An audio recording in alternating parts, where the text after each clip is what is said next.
Secunderabad factory centre వద్ద SBI బ్యాంకులో చెలరేగిన మంటలు, భారీ ఎత్తున ఎగిసిపడుతున్న మంటలు. సమాచారం అందుకున్న ఫైర్ సిబ్బంది అక్కడికి చేరుకుని మంటలను అదుపు చేస్తున్నారు. మంటలను అదుపు చేసినా అదుపులోకి రాని మంటలు, ఉవ్వెత్తున ఎగిసిపడుతున్న అగ్నికీలలు. భారీ మంటలతో చుట్టుపక్కల మసకబారిన పొగతో చుట్టుపక్కల వారు భయభ్రాంతులకు గురవుతున్నారు.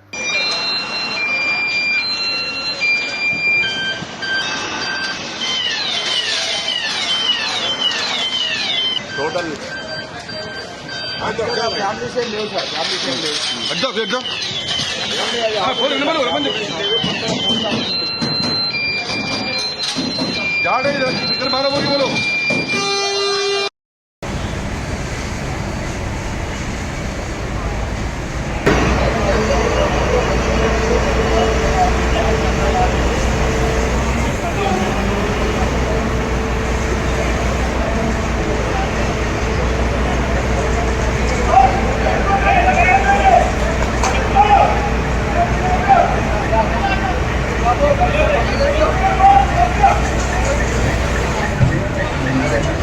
మరిన్ని అప్డేట్స్ కోసం మా ఛానల్ని సబ్స్క్రైబ్ చేయండి.